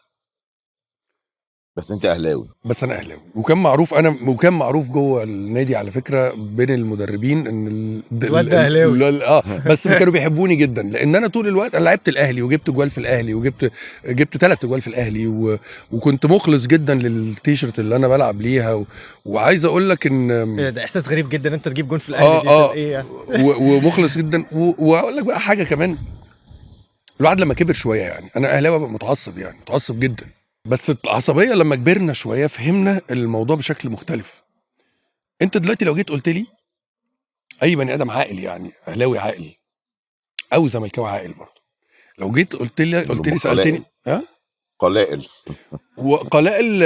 لا والله في احنا كتير. مالناش في الكوره، فاحنا طب انا هقول لك على حاجه، اكتر ناس بنشوف من بعيد اللي بيحصل. لا انا هقول لك على حاجه، لو سالته على لمعظم الاهلاويه او معظم الزملكاويه هيردوا نفس الرد في الاغلب. لو قلت لاي اهلاوي هتصحى تاني يوم الصبح مش هتلاقي زمالك، هيقول لك لا لا ما كده الدنيا ده تقيل قوي يعني. ده صاحبي ده اللي انا برازي فيه ده، انا هتروح مني فين؟ ولو سالت الزملكاويه برضه يقول لك لا ده انا عايزه ده اللي احنا صح. انما لو قلت لي نادي كذا مثلا شركات وبتاع ولا السلامه، انا عايز ده. وعلى فكره كل علاقه الاخوات اللي بيقعدوا ينكشوا في بعض طول الوقت يعني. هو الكوره ما فيهاش حلاوه اصلا غير باهلي وزمالك. وعلى فكره قلت حلاوتها كتير جدا لما المستوى بتاعه الانديه الشعبيه قلت. انا فاكر ايام يعني الاسماعيلي الاسماعيلي ده حته كانوا جامدين قوي. الاسماعيلي ده قوي فريق الاسماعيلي احسن ناشئين واقوى وجمهور بيحب ناديه، والاتحاد والمصري والمحل، ما دي الانديه بس كان دي دايما معروف اسماعيلي كانوا جو البرازيل كده اللي هو خلي بالك الاسماعيلي الديربي ما بين الاهلي والاسماعيلي ده طول الوقت كان ضرب نار. كنت بتقعد تستنى تتفرج على ماتش الاهلي والاسماعيلي ده زي ما بتتفرج على الاهلي كل شويه يطلعوا ناشئ جديد كده مخيف. جامدين جدا. كانوا جامدين جدا. فانت دلوقتي الانديه الشعبيه دي تعالى نقلع بقى النضارات دي فعلا. حسيت انه الانديه الشعبيه دي فجاه كمان فالانديه الشعبيه دي انديه كوره انت مهمه بالنسبه لك جدا. فانت نادي الزمالك دلوقتي لو انت جيت قلت لي لا انا بحبه، ده مش معناه ان انا احبه يكسب، عشان ما نبقاش بس بنقعد نقول لا طبعا. انا طلعوا لي يا جماعه الحته دي في التيزر لوحدها، نادي الزمالك انا بحبه، وبعدين انتم عاملين لي كات كده خلي الدنيا تقلب. لا انا بحب نادي الزمالك بس مش ده معناه ان انا بحبه. انا بحب اتفرج عليه بيخسر طبيعي جدا. انا لو انا بحبه يكسب يبقى انا كده ما بحبش كوره. يعني انا بحب المنافسه وبحب ان الناديه يبقى احسن نادي في افريقيا ويخش كاس عالم لانديه يعمل حاجه. وزعلت جدا لما احنا خرجنا من الدور اللي في الاول ده تمهيدي في كاس العالم. انا اهلاوي متعصب جدا، بس انا بالنسبه لي نادي الزمالك احنا عندنا ثروه قوميه اسمها اهلي وزمالك. انت عارف اهميه الاهلي والزمالك دي شغال عليها اصلا. اهلي والزمالك دول قيمتهم قد ايه في افريقيا وفي الوطن العربي؟ لا طبعا اكيد. بس انا بشوف الاهلي اكبر من وجهه نظري. ليه؟ لان انا اهلاوي، واي حد ليه حق انه يشوف ناديه الكبير عادي. بس دبلوماسي برضه هقطع حته من الكلام. لا دبلوماسي بس هجيب الجوان عادي وانا في الزمالك في الاهلي عادي. ده قصه ثانيه. ده موضوع تاني. انت بتبقى انا عندي عايز اقول لك على حاجه. انا عندي ما تنسوش يا جماعه 3 اجوان في الاهلي الراجل ده اهو. طب اقول لك على حاجه، انا عندي بينالتي ولابس ابيض فابيض. هبفرجك عليه يا اخي الجبروت. هفرجك عندي على بينالتي على الموبايل. نهائي ناشئين تحت 16 سنه جبت بينالتي في شريف اكرامي. ممكن تبعته لنا عشان في شريف اكرامي كمان في اكرامي حبيبي حبيبي. طب تبعت لنا معلش الفيديو عشان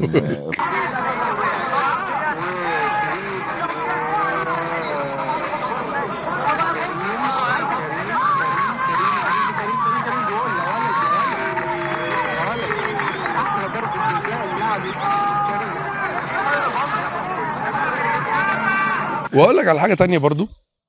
نادي الزمالك ليه فضل كبير جدا عليا ان انا اخدت 3.5% في الثانويه العامه ودخلت طب اسنان مستريح وانا جايب 99 وحاجه او داخل على 100% اللي هو بسبب التفوق الرياضي. طلعنا تاني جمهوريه برضو. بص انا في الاول الاهلي كان الاول واحنا التاني واخدت 3.5%. ده غير ان هو شكل حياتك والخبرات الحياتيه اللي احنا كنا بنتكلم عليها في اول الحلقه اللي اسستك ان انت جوه 100 عقبه وسط الناس الجدعان. في نفس الوقت ساعدك ان انت تبقى دكتور اسنان. ساعد كريم فهمي في تكوين شخصيته. زي في الاهلي ان انا النادي الاهلي برضو وانا بخش وبقول لك من جوه بطن امي وعشت جواه اسس برضو شخصيتي. لا انت فعلا كان لازم تطلع مؤلف بكميه الحاجات اللي انت دخلت فيها. يعني حاسك كده عارف فعلا عشت تجارب كتيره. انت ساعتها بتبقى فاكر انها تجارب صعبه وليه واشمعنى وانا وبتعب بتكتشف بعد كده ان ده كرم من ربنا كبير قوي ان انت عديت بيه. ده يعني لو انت ما عدتش بيه ما كنتش هتبقى انت ده اللي انت حبه. عمرك ما فكرت تسافر تعيش بره؟ ما اقدرش. هو في احلى من بلد صغير؟ في احلى من بلد دي. لا بس احنا كلنا كان عندنا ايمان واحنا صغيرين حته اللي هو انا عايز اطلع اعيش اجرب. وانت بتتكلم واحنا صغيرين؟ مش دلوقتي طبعا. لا انا دلوقتي لو دفعت لي فلوس الدنيا والاخره مش هتحرك من هنا. دي احنا قاعدين في احلى بلد في الدنيا يا معلم. ما فيش احلى من دي. اعظم بلد والله ما بقول الكلام ده عشان كلام تلفزيون ولا حاجه. لما بتكبر بتفهم قد ايه البلد دي اعظم بلد في العالم، اقدم بلد في العالم. انت من 8000 سنه 7000 سنه، ده لو هي 7 مش اكتر، انت كينج. مش معنى ان احنا في وقت ما من الزمن ايا كان بقى لنا 300 سنه 400 سنه 500 سنه 600 سنه ايا كان يعني. في دروب اقتصاديا، في دروب مش عارف ايه الكلام ده طبيعي جدا بتحصل في اي دوله في العالم. بس انت المعظم بتاعك 7000 سنه انت ملك، ما انت سايبين لك ذهب، انت سايبين لك حضاره مش طبيعيه. انت فاهم؟ انت دايما طول الوقت انا بحس لما كبرت شويه لا مفيش اعظم من البلد دي كعظمه يعني. وانا عارف انك عندك 3 بنات. ها كاميليا ونعومي وجميله ابو البنات. ده يا باشا موضوع مش إيه سهل بقى؟ مش سهله. حياتي بقى دول حياتي كان كلها. نفسك في بنات؟ اول ما دنيا بس دايما الصيع طبعا بيبقوا مش عايزين طبعا في بنات. الاول وبعد كده بيبقى بحس بعد كده البنات حنينين اكتر على على الابهات، صح؟ انا اعتقد لو خلفت ولد كنت هبقى ناشف قوي معاه، مع اني بقى احبه طبعا والكلام ده كله. يعني انا عندي كاميليا ونعومي وجميله، وفي نفس الوقت ولاد اخت دنيا برضو بعتبرهم ولادي، بس هم كبار يعني اكبر منهم شويتين.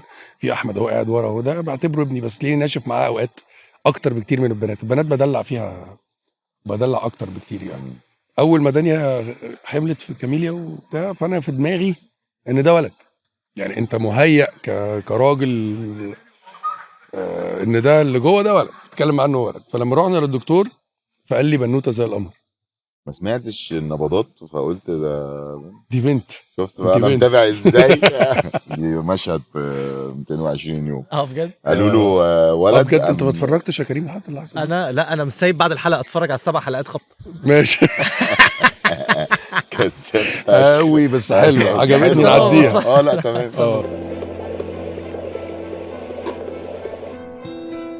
دي بنت. بس فقلت للدكتور لا بص كويس بس بعد اذنك عشان مش بص كويس.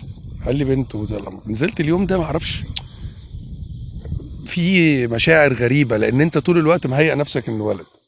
من بعد اليوم ده حصل ارتباط غريب جدا بيني وبينها. انت عارف ان لو ربنا كرمني في 220 يوم يعني، وكان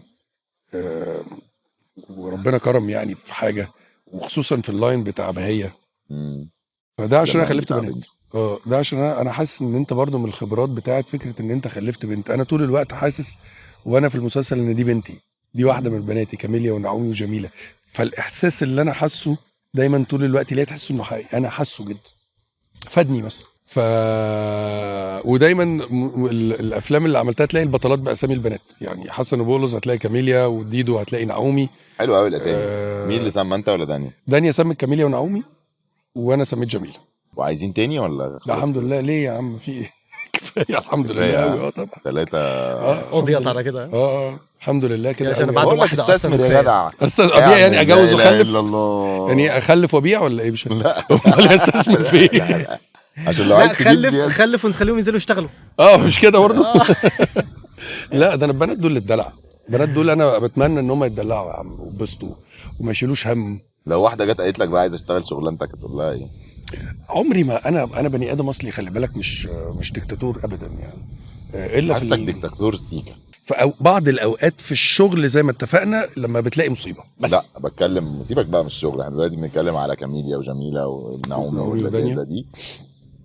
لا حاسك والله ابدا. احنا انا ودنيا في رولز بينا، والرولز دي ما بتتقالش يلا هنعمل 1 2 3. مع العشره هي بتتكون مش اكتر طبعا. ومش فكره انا اللي اقول وما ده اخر ما يهمنيش يعني. ما يهمنيش من اللي يقول، المهم ان احنا نبقى مبسوطين ومستريحين. يمكن ديكتاتور كلمه خاطئه، حاسس ان شخصيتك مسيطره انك شو يعني. لا انا بخاف. انا بالعكس انا بس انا عارفه من ايام الجامعه. ايوه طبعا طبعا يعني. لا انا بخاف على دنيا وعلى كاميليا وعلى نعومي وعلى جميله. بس والله ابدا يعني. انا هي لو جت قالت لي عايزه تشتغل شغلانتي، انا كل اللي هقدر اعمله ساعتها ان انا هقول لها اللي انا عشته في الشغلانه بحلاوته بوحشته بصعوباته بالكلام ده كله. ولو قررت هساعدها طبعا 1,000,000% هساعدها. بس هقول لها صعوبه الموضوع، وانا ما اتمناش انها تعاني المعاناه اللي احنا بنعانيها، لان شغلانه صعبه ومرهقه بشكل مش طبيعي. وانا شايفها شغلانه محتاجه كمان محتاجه حاجات كتير قوي عشان تعملها. ما هياش مجرد انا قررت ابقى ممثل.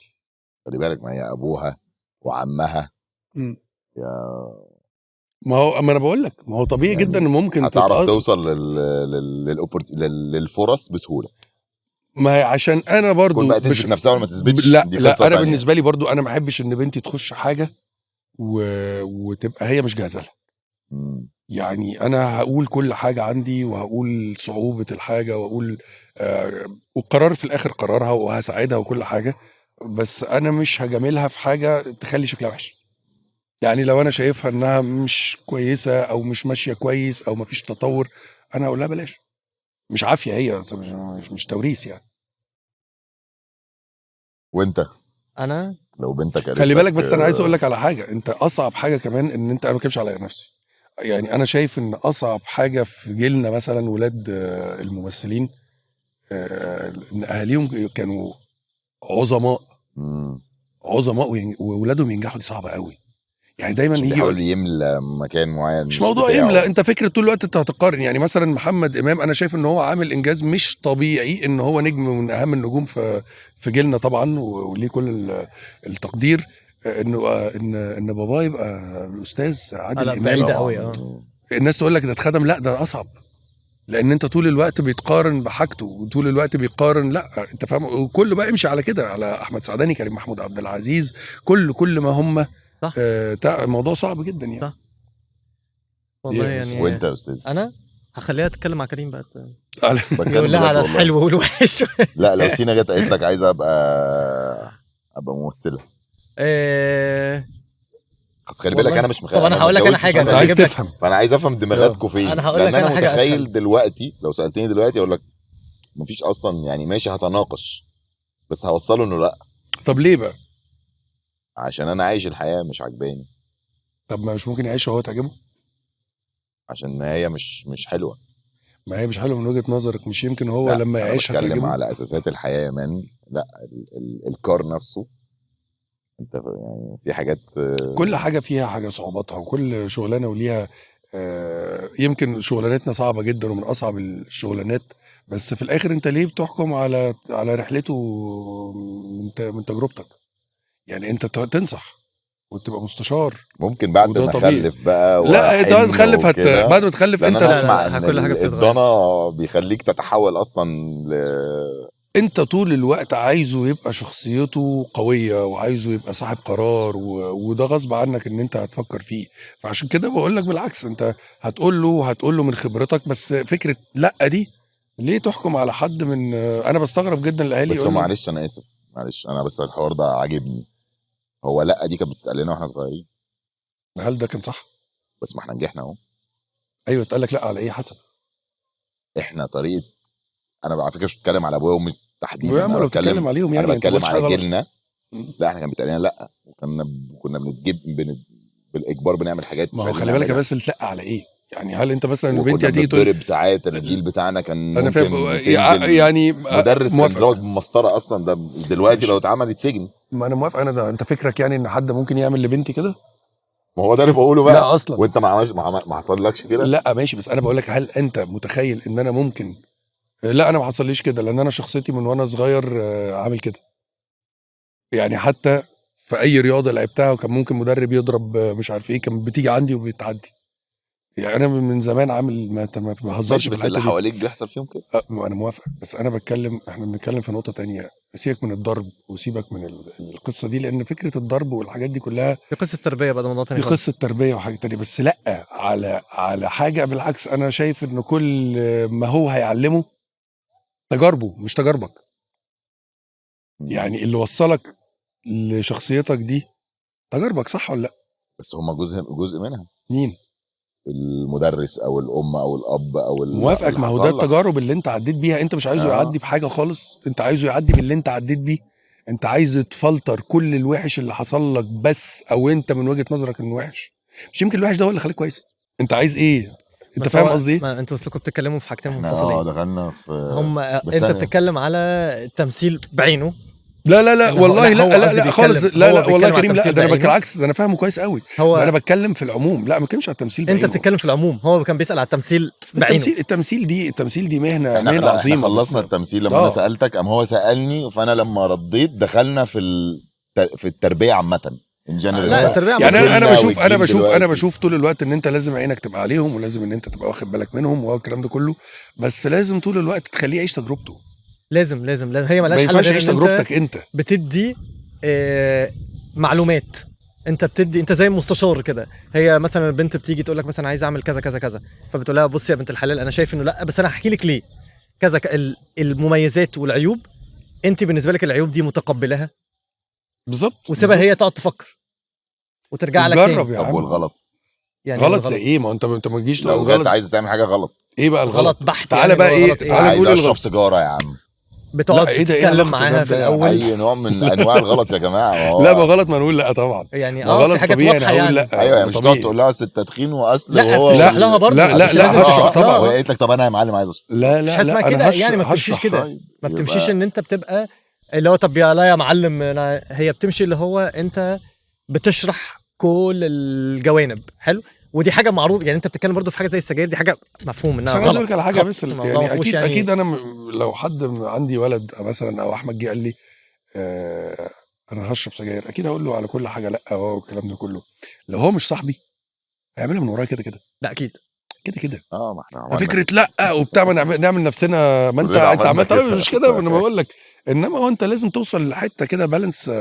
طب التربيه الحديثه دي ايه نظام؟ انا ما اعرفش، ما بفهمش انا بفهم في اللي انا حاسه. انا ما اعرفش اللي انا تربيه حاسه بعمله. كريم. انا اللي بعمل اللي انا حاسه. وبعدين برضو احنا زي ما بقول لك كده، انا ودنيا شركاء.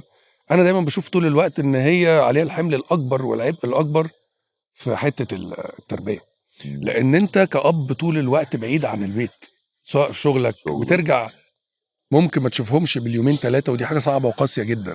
وممكن لما تشوفهم في اليوم ساعتين. حتى دانيا لما تيجي تقول لي لا اقفش عليها عشان عملت كذا كذا، قلت لها انا باجي ساعتين، ولا انا باجي ساعتين في اليوم، هتكرهني وامشي. اقفش عليها، خليني في الكبير. ايوه صح. انت فاهم؟ ده هم الساعتين. فهي يعني هي الحسبه كلها، ما فيش قوانين ولا بلان بالنسبه لي انا حاطه في تربيه حديثه ولا قديمه. انا بالنسبه لي اللي حاسه بعمله خلاص. صح. انا بعمل زي كده انا بالظبط. بس معلش تطرقنا الى هذا الموضوع، بس انا عاجبني، يعني عاجبني ان احنا اتكلمنا في الحته دي، لان انتوا الاثنين قريبين في السن، وانتوا الاثنين مخلفين بنات، وانتوا الاثنين فاهم قصدي. انت عندك كام بنت؟ لا هي واحده. ما شاء الله، ربنا يخليك. عدد ايه؟ 8 سنين. قد نعومي. قد الوسطى. لا واسمها حلوه قوي برضه. انتوا الاثنين مسمين اسامي حلوه. سينا حلوه قوي. اسمها حلوه قوي يعني. دلوقتي الاي اي بيساعدنا كلنا في كل حاجه، في كل الشغل، بالذات الشغل اللي بره التمثيل طبعا وكده، بس هو ممكن يساعد جدا في التاليف، لانه بقى يالف دلوقتي. تشات جي بي تي لو انت رحت دخلت اديته الفكره وقعدت ترغي معاه شويه، ممكن يكتب لك سينوبسس، ممكن يكتب لك التريتمنت، المعالجه، الحاجات اللي انت بتقول عليها دي. هل بتستعمل الاي اي في شغلك؟ وهل شايف ان لو مؤلف استعمل الاي اي بطريقه هاديه، هل ده تمام ولا مش بيس؟ طبعا انا شايف ان انت يعني زي ما كده انا بقول لك مثلا ايه، انت اللي لسه متمسك بيكتب ورقه القلم ليها طعمها وليها كل حاجه طبعا. بس ان انت تكتب على اللابتوب ده انجز لك واسرع لك، وان انت تيجي تمسح وتعمل ديليت وتعمل كوبي وتبعت صح. انت مع التطور لازم طول الوقت تبقى بتتطور. ده مش معناه بقى ان انت تستخدمه استخدام انه يالف لك، دي مصيبه كبيره، لانه ما اعرفش بعدين ايه اللي هيكون، وربنا يستر وما ياخدش معلومات بتاعت كل واحد فينا ويبقى اجمد مننا كلنا. بس انا عن نفسي دلوقتي بعمل ايه، ده لما لسه ما عملتهاش، بس اعمل ايه، ان انا عندي مثلا تريتمنت عايز اعملها، بدل ما انا هقعد اكتبها كده، انا بقعد كذا كذا كذا كذا كذا كذا كذا كذا كذا بالتفاصيل يعني. بالتفصيل وخلاص. ده بينجز لك ما يسموه بالدونكي وورك بالنسبه لي. انما انه يكتب لي مشهد، او ان هو يكتب لي حوار، او ان هو ده استحاله. انت ممكن يعمل ما هو حوالين الحاجات اللي تنجزك، ازاي تقدر تستفيد منه مش يأذيك. انا بستفيد منه لان هو هيديني نفس اللي انا هعمله بالظبط، بس هو هيديها لي في ثانيتين. هينجز بس انا ما اعرفش اعملها معاه في حوار، ما اعرفش اعملها معاه في حوار او في مشهد. لان انا بقعد في المشهد ممكن اقعد ايام في جملتين عايز اطلعهم، فبقدر بقى اعمل وارجع واعمل وارجع واعمل وارجع، فدي مش هتبقى بالنسبه لي يعني مظبوطه. طيب احنا دلوقتي هنلعب لعبه لذيذه كده عشان نفرفش عشان الدنيا الناس زهقت شويه. ورا. لا ده عشان الشمس بتروح مني. وبعد كده هسيب لك بقى المايك تشكر كل يلا. من، ولا عايز تشكر الاول عشان نقفل على اللعبه؟ ماشي انا لا انا لو هشكر عايز اشكر، لان بما ان طبعا احنا شاهد، ونشكر شاهد الاول على صح. عرض المسلسل بالمناسبه يعني السعيده بالمناسبه يعني شاهد على عرضه، ودايما كده مع بعض يعني ان شاء الله. استاذ انور صادق الصباح والاستاذ صادق الصباح طبعا على 220 يوم، لانه مسلسل مش زي ما انا قلت لك صعب التحمس ليه. وعايز اشكر بقى كريم العدل، عايز اشكر بقى حبيبه قلبي صبا مبارك طبعا نجمه العمل وبجد قد ايه احنا تعبنا مع بعض، وقد ايه كنا خايفين على المشروع، وكل الممثلين بقى الاستاذ علي الطيب، استاذ اميره، استاذ جمال عبد الناصر، استاذ حنان سليمان، واستاذ عايده رياض، في كتير قوي نفسي اشكرهم، لينا صوفيا طبعا، هيكتور ويوسف رأفت ايه وهيكتور على فكره طبعا. بجد طبعا وكل الصناع، وخلي بالك مش ممثلين بس، في بقى ورا الكاميرا قد كده استاذ باشمهندس يحيى علام ده مهندس ديكور، كردوس مدير التصوير حسن، بص كل ما هو اشتغل في المسلسل كل اشتغل من هو في بقلب، التتر وخارج التتر اشتغل بقلب. احب اشكر مثلا دول مهمين قوي، معلش يعني انا عارف ان دي بتزهق لا الناس، لا لا بالعكس، بس الكرو بتاعي، انا الكرو بتاعي رأفت وشريف ومحمد وعبد الرحمن وفادي، الناس دول انا من غيرهم بالتعب اللي احنا تعبناه ده والله ما بطلع، لو كنت طلعت معقول في المسلسل. الناس دي ليها ايد بشكل كبير جدا. المهم انا احب اشكر الناس كلها يعني في المسلسل. احنا نحب نشكر طاقم عمل بودكاسترز، ده حقيقي. سيا كنزي، بسيا امير، استاذ مصطفى، استاذ كريم.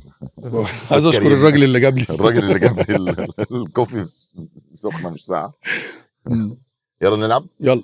طيب هو هيتحدف لنا حاجات وانت ايه تفرهدني ولا ايه؟ ماشي.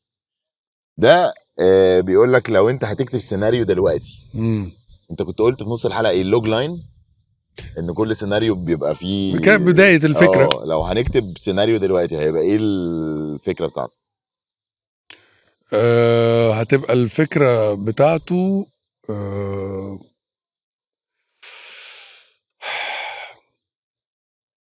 ان ممكن ايه ممكن نقول ايه بقى دلوقتي حالا في الموقف اللي احنا فيه ده. انت هتتعرف على واحده دلوقتي وهتتجوزوا، وهتعدي بكل الحاجات اللي انا وانت كنا مختلفين فيها، وهنشوفها بشكل مختلف. بوم. حلوه حلوه، اي لايك ات. كوره. ايه دلوقتي بقى انت شايف مين احسن مهاجم حصل في تاريخ الكرة المصرية؟ طيب خليني بقى ايه، ده سؤال مهم جدا. حتى لو انت عايز تبقى تقص الحاجات، بس لازم اسالك شويه اسئله. ايه ده ماشي. طبعا. ايه ده انا اسالك تسالني كده؟ مهاجم صريح نمرة 9 يعني نمرة 9. حسام حسن. كابتن 9. حسام حسن. 9 عشان في كابتن الخطيب، أيوة وفي أيوة محمد أيوة. صلاح، وفي زيدان ده انا بشوفه كان خطير. ايه ده؟ خطير. زيدان ده لعيب ما جاش زي في ابو تريكه يعني، قصدي في، بس لا انت بتتكلم على 9 راس حربة صريح. كابتن حسام حسن، وهيجي بعديه بقى متعب، وهيجي بعديه وفي ميدو يعني، بس كابتن حسام حسن ماشي. اعتقد ما حدش هيختلف يعني، حتى من الاسامي اللي انا قلتها ما حدش هيزعل. ايه هترمي ايه؟ بص رد دي انا هالف لك عليها سؤال. قول لي. ادينا ذكرى قديمه ولذيذه بينك وبين اخوك، بما ان ده جروف وبحر وصيف وذكريات الطفوله. مفيش جروف دلوقتي صح ولا في فاميليا وكده؟ طبعا بيلعبوا. ادينا ذكرى بينك وبين اخوك كده لذيذه. اخوك انا بحسه مجنون يا مان. احمد والله احمد ده اطيب خلق الله. ما هو لا الطيبه معروفه اصلا. هو معروف ان هو محبوب جدا والناس بتحبه وبتاع. احمد اطيب خلق الله، بس بحسه والله لا، هو يعني احنا بيعمل اللي هو شايفه صح، وحتى لو الناس شايفاه مش صح بيعمله هو اللي هو مستريح عامه. انا اللي مستريح له يعني. وده اللي احنا ابو حميد احنا عازمينك تيجي في حلقه بقى لما نرجع القاهره ان شاء الله. احمد طول الوقت هو اخويا الكبير. يمكن لما كبرنا شويه بقينا اكتر، يعني من بعد سن العشرينات بقينا اصحاب اكتر. طبيعي دايما. واحنا صغيرين عايز ذكريات حلوه ولا عايز ذكريات؟ انا واحمد كنا بنبقى عايز في قصه البيت. كده ما حدش يعرفها. لا مش قصه، احنا واحمد كنا في البيت والله العظيم سن اللي هو بتاع 16 عارفه ده. ايوه طبعا انا واخويا ده كله ضرب. واحنا كنا زي ما قلت لك كده ايه، انا كنت عايش لوحدي وساعات كان احمد بيجي وساعات، فانت فاهم يعني ايه انا وهو بنقعد في بيت واحد والخناقه ما حدش بيحوش. وانت وهو بتبداوا بقى ايه تضربوا في الاخر ودم والدنيا بايظه مش حد بيحوش. بس ده السن ده. كبرنا شويه بقينا اصحاب اكتر. واحنا صغيرين طبعا انا كنت بشوفه طول الوقت ان ده الرول موديل. يعني احمد كتب فانا كتبت، خلي بالك بغض النظر مش عشان كتب فانا كتبت، بس انت شايف بيفتح لك دايما أيوة طرق أيوة. بيعمل لك. انا بشوف ان احمد هو وشيكو وهشام ومكي الاربعه دول غيروا شكل الكوميديا كتير بشكل طبعا. انا على فكره موافق جدا. انا موافق جدا. ودي هيتعرف قيمتهم بعدين قوي قوي قوي. انا موافق جدا بقى ده صح.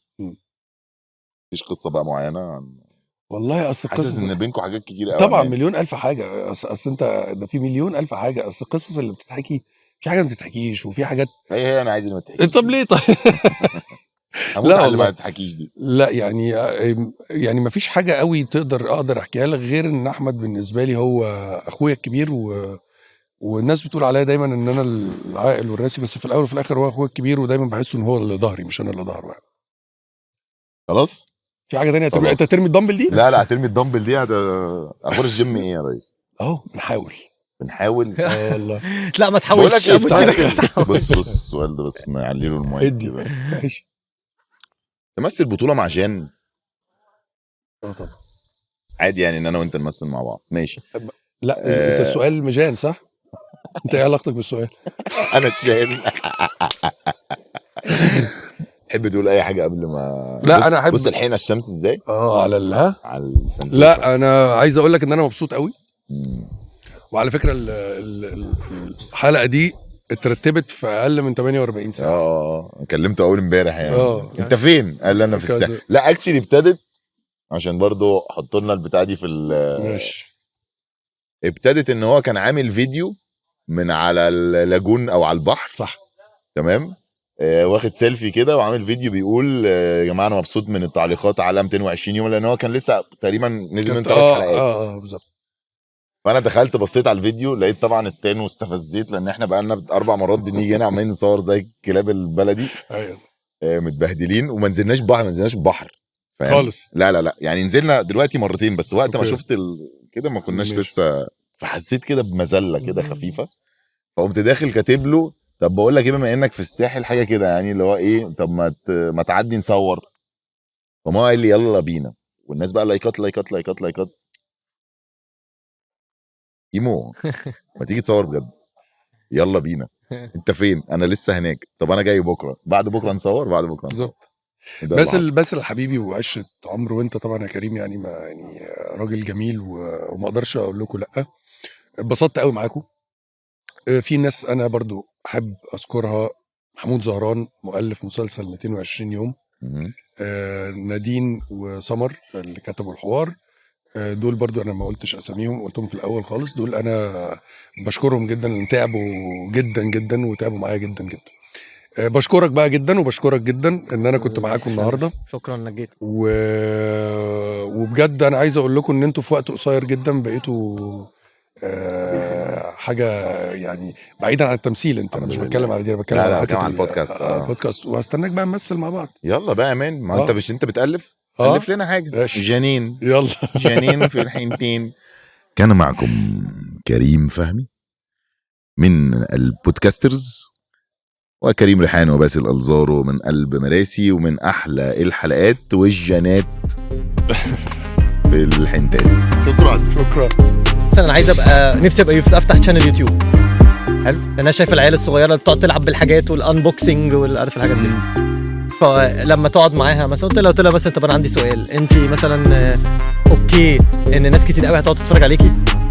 قالت لي قلت لها طب افرضي مثلا منهم حبه ما عجبهمش اللي انت عايزه تعمليه ودخلوا قعدوا يشتموكي مثلا في الكومنتس، انت تمام؟